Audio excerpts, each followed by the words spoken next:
Olá, amados, graça e paz da parte do nosso Senhor e Salvador Jesus Cristo.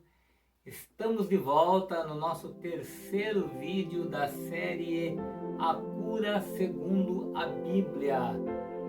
No nosso primeiro vídeo, ou nos primeiros, no primeiro e no segundo vídeo, nós falamos que existem pelo menos 4 situações que fazem com que as pessoas fiquem doentes. Nós falamos de doenças provocadas pelo pecado, de doenças provocadas por opressão maligna. Falamos também que há doenças que vêm no nosso corpo apenas para que a glória de Deus seja manifestada na nossa vida. E também falamos que existem doenças que são para a morte. Ao longo dessa nossa série, nós vamos dar aí exemplos desses tipos de situações. No primeiro vídeo, eu dei 2 exemplos de doenças provocadas pelo pecado. No segundo vídeo, eu dei 2 exemplos de doenças causadas por opressão malignas. Porém, isso tudo foi baseado em exemplos da Bíblia. Mas hoje eu quero me aprofundar um pouco mais com você nesse assunto. Claro, sempre dentro da Bíblia, dentro da Palavra de Deus. Mas eu quero hoje me aprofundar um pouco mais com você nesse assunto. É claro que antes de nós entrarmos no nosso estúdio, já deixa aí seu like se você está gostando desse conteúdo, compartilha, se você ainda não é inscrito, se inscreve no meu canal, ativa o sininho para que todas as vezes que eu postar um vídeo novo, você seja notificado. Amém?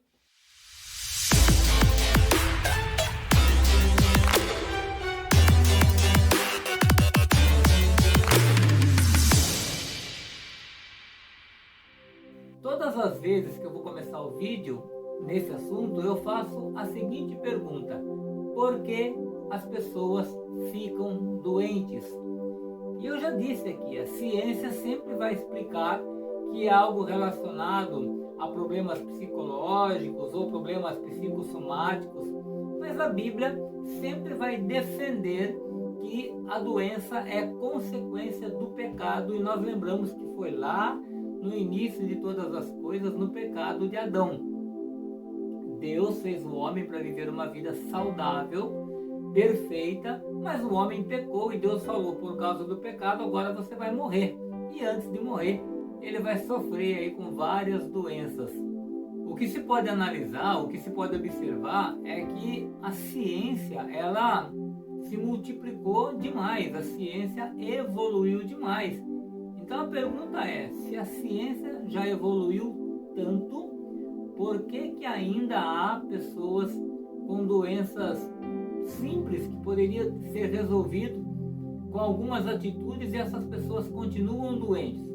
Vê um exemplo? Diabetes. Por que tem tanta gente diabética no mundo nos dias de hoje? Por que tem tanta gente com pressão alta nos dias de hoje? Por que tem tanta gente com depressão, ansiedade, problemas que às vezes você vai no médico e o médico não consegue resolver?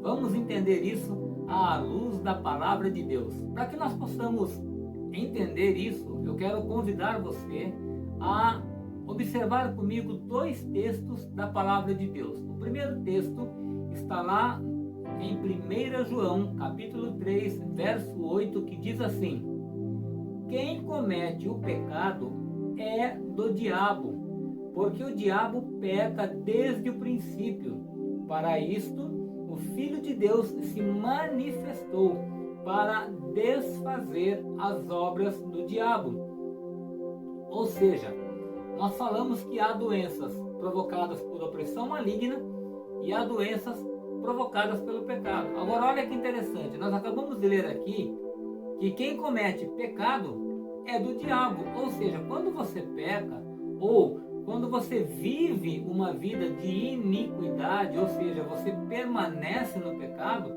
você está dando legalidade para que o diabo atue no seu corpo. Aí você pode estar dizendo assim: mas Jó era um homem justo, ele não pecava contra Deus e ficou doente. Exatamente.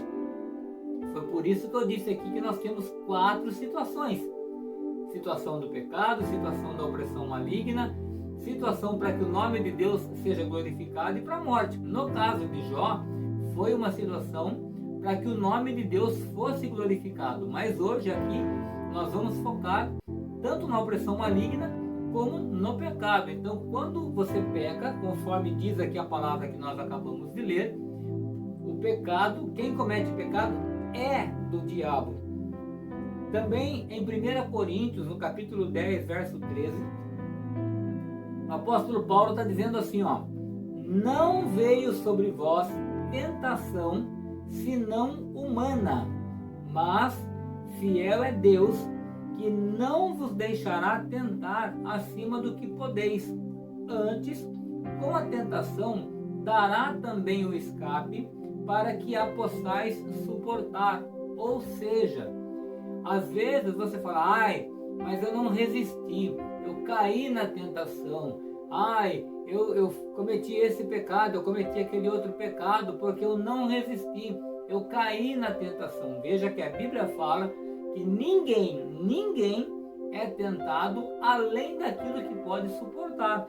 Então, se você está caindo na tentação, é porque você precisa estreitar o seu relacionamento com Deus para que Ele fortaleça a tua fé e você não caia na tentação. Eu quero agora convidar você a ler comigo o Salmo de número 38, que é uma narrativa de Davi sofrendo aí as consequências do seu pecado, da sua iniquidade, e como que essa história se desenrolou na vida dele. Nós vamos pegar hoje esse texto como exemplo e eu convido você a ler comigo o Salmo de número 38. Nós vamos ler alguns versículos desse Salmo, mas eu quero dividi-lo em 3 partes. Nós vamos dividi-lo na primeira parte, que é do verso 1 ao verso 8, que vai falar da doença, do sofrimento de Davi por causa da doença. Depois nós vamos para a segunda parte desse salmo, onde ele se sente desamparado. E depois, finalmente, nós iremos para a terceira parte desse salmo, onde ele toma uma decisão em relação a tudo o que está acontecendo com a vida dele. Então vamos lá. Salmo 38, verso 1, diz assim: ó Senhor, não me repreendas na tua ira, nem me castigues no teu furor, porque as tuas flechas se cravaram em mim, e a tua mão sobre mim pesou. Não há coisa sã na minha carne, por causa da tua cólera, por causa da tua ira, e nem há paz em meus ossos, por causa do meu pecado. Pois já as minhas iniquidades ultrapassam a minha cabeça, como carga pesada são demais para as minhas forças. As minhas chagas ou as minhas feridas cheiram mal e estão corruptas, estão inflamadas por causa da minha loucura. Estou encurvado, estou muito abatido e ando lamentando todo dia. Estou ardendo em febre, todo o meu corpo está doente. Estou fraco e muito quebrantado. Tenho rugido pela inquietação do meu coração. Percebe que Davi começa com uma súplica a Deus, a fim de que ele não fosse repreendido nem castigado na sua ira. Muitas pessoas insistem em afirmar que Deus não fica irado, porque Deus é amor e Deus nunca fica irado. Mas a palavra do Senhor nos ensina diferente. Olha lá um exemplo que está registrado em Hebreus, no capítulo 12, do verso 5 ao 7. Vocês se esqueceram da palavra de ânimo que ele lhes dirige como a filhos, dizendo: meu filho, não despreze a disciplina do Senhor e nem se magoe com a sua repreensão, pois o Senhor disciplina a quem ama e castiga todo aquele a quem aceita como filho. Suportem as dificuldades, recebendo-as como disciplina. Deus os trata como filhos, pois qual o filho que não é disciplinado por seu pai? Então veja que a Bíblia afirma que Deus repreende, castiga e disciplina o filho que ele ama. Quando pecamos, ou pior, quando permanecemos em algum pecado do qual não conseguimos nos libertar, a melhor atitude é orar, assim como fez Davi, para que Deus desvie a sua ira, para que Deus desvie a sua indignação contra nós e use conosco de imensa misericórdia. Nesse ponto, é bom sabermos que a ira divina mencionada na Bíblia é uma indignação de Deus motivada pela nossa permanência no pecado. Aqui, Davi usa uma figura de linguagem para descrever a ira de Deus. Quando ele fala que ele estava sentindo como que flechas entrando na sua carne, ele estava se referindo ao sofrimento que ele estava tendo por causa da enfermidade que ele estava sofrendo como consequência do pecado. No verso 3, ele relaciona isso de uma forma muito clara, onde ele fala da doença, da ira de Deus e do pecado. Olha só, ele diz assim: não há parte sã na minha carne, por causa da sua indignação, ou seja, por causa da tua ira, e nem há saúde nos meus ossos, por causa do meu pecado. Aqui está a verdadeira causa da ira de Deus: a permanência, a desobediência, a permanência a uma vida de pecado. Isso Deus enxerga como se fosse uma rebelião. O pecado traz a indignação, a ira e o furor de Deus. Paulo tinha isso em mente quando ele escreveu essa mesma verdade aos Romanos, dizendo: pois do céu é revelada a ira de Deus contra toda a impiedade e justiça dos homens. Isso está lá em Romanos capítulo 1, verso 18. Davi sentia então agora em sua própria carne a realidade da ira divina, mas ele não deixou de esclarecer que ele tinha consciência de que isso era consequência do seu pecado. Tanto que no versículo 4, no texto que nós lemos, ele fala: pois já as minhas iniquidades se elevam acima da minha cabeça. O que é iniquidade? É pecado ou permanecer no pecado. Davi tinha tanta consciência do seu erro que ele falava: as minhas iniquidades estão acima da minha cabeça. Então ele sabia que ele estava sofrendo uma enfermidade terrível por consequência do pecado. Agora, muitas pessoas, elas se apressam em culpar a Deus por causa das suas enfermidades, por causa dos seus sofrimentos. Algumas pessoas perguntam: nossa, por que Deus permite que algo assim aconteça comigo? Muitas vezes nós é que somos culpados pelos nossos erros, pelas nossas enfermidades, pelos nossos sofrimentos, e nós culpamos a Deus. Veja só alguns exemplos. Muitas pessoas estão com câncer no pulmão porque são viciados em cigarro. Outras pessoas estão com cirrose no fígado de tanto beberem, consumirem bebida alcoólica. Outras pessoas estão obesas, e quando eu digo pessoas obesas, aí entra todas as consequências da obesidade. Eu digo porque eu já fui obeso. São dores nas costas, dores no joelho, problema com pressão alta, uma série de outros problemas, colesterol alto, pode inclusive ter um infarto por causa de gordura nas veias.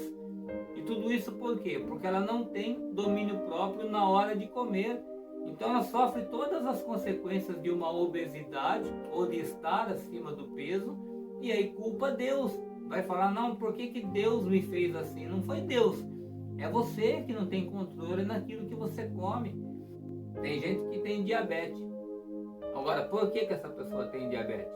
Em 95% dos casos, salvo aquelas que já nascem com o problema, mas em 95% dos casos, o problema de diabetes é porque a pessoa come açúcar demais, farinha branca demais, come massa demais, e aí a pessoa fica com problema de diabetes.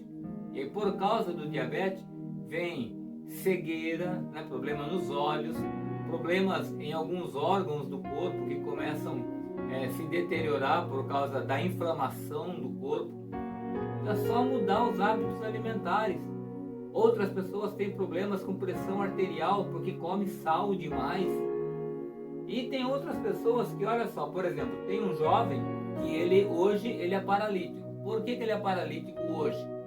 Porque ele estava alcoolizado, foi andar de moto, sofreu um acidente de moto, caiu e a queda, né, o deixou paralítico.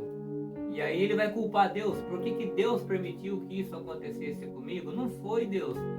São consequências dos seus próprios erros, são consequências dos seus próprios pecados e tantos outros, né? Aí, assim como Davi, seja qual for o seu caso de enfermidade, de doença ou de sofrimento, eu tenho uma excelente notícia para você. O profeta Abacuque, no capítulo 3 e no verso 2, ele fala assim: na tua ira, lembra-te da misericórdia. A boa notícia que eu te dou é que Deus é misericordioso. Mas olha só, até que Davi entendesse isso, ele primeiro teve que sofrer muito com a sua enfermidade. Depois, a partir do verso 11, ele declara o seu desamparo. Ele se sentiu desamparado, ele se sentiu abandonado. Ele fala: os meus amigos e os meus companheiros estão longe da minha chaga, e os meus parentes se colocam à distância. No verso 15 ele fala: porque em ti, Senhor, eu espero. Tu, Senhor meu Deus, me ouvirás, porque estou a ponto de cair. A minha dor está constantemente perante mim. E aí eu quero dizer que Davi, ele não se sentiu desamparado por Deus. Ele se sentiu desamparado por seus amigos, companheiros e parentes. Tem um texto na Bíblia, que está lá em Isaías, no capítulo 49, no verso 15, que diz assim: será que uma mãe pode esquecer do seu bebê que ainda mama e não ter compaixão do filho que gerou? Embora ela possa se esquecer, eu não me esquecerei de você. Palavra do Senhor ao profeta Isaías, no capítulo 49, verso 15. Ou seja, se você se voltar a Deus com fé e confiança, Deus se voltará a você com perdão, paz e proteção. Deus não abandonou Davi, que sofria uma doença por causa dos seus pecados. Deus sempre está do nosso lado. Agora, assim como Davi, é necessário que você também tome uma decisão. No verso 18, Davi fala assim, porque eu declararei a minha iniquidade, ou seja, eu vou confessar o meu pecado. E ele fala, eu afligir-me-ei por causa do meu pecado. Quando nós lemos esse texto, afligir a alma na Bíblia, ele está se referindo a tirar um tempo de jejum, um tempo de oração, um tempo de renúncia com Deus.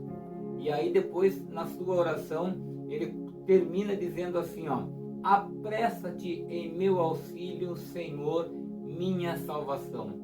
Então olha só, Davi reconheceu o seu pecado, admitiu o seu pecado, declarou o seu pecado e foi misericordiosamente alcançado por Deus. Eu termino aqui hoje lendo para vocês um versículo que está lá em Gálatas, no capítulo 2, e verso 20, que diz assim: já estou crucificado com Cristo, e vivo não mais eu, mas Cristo vive em mim. E a vida que agora vivo na carne, vivo-a pela fé do Filho de Deus, o qual me amou e se entregou a si mesmo por mim. O apóstolo Paulo estava dizendo, eu não sou mais eu que vivo, eu estou crucificado com Cristo. Em outra passagem ele fala, eu estou morto para o pecado. Então, se você hoje decidir confessar o seu pecado, admitir o seu pecado, declarar o seu pecado e passar a viver uma vida de humildade e santidade diante de Deus, Deus é poderoso para curar toda e qualquer enfermidade que aflige o teu corpo, que aflige a tua alma. Amém? Na sexta-feira, 8 horas da manhã, estaremos dando continuidade a esse estudo. Muito obrigado por ter ficado até o final, muito obrigado por ter ficado até aqui. Nós já dissemos no começo, mas vamos repetir: compartilhe esse estudo com o máximo de pessoas que você puder, para que outras pessoas também sejam abençoadas.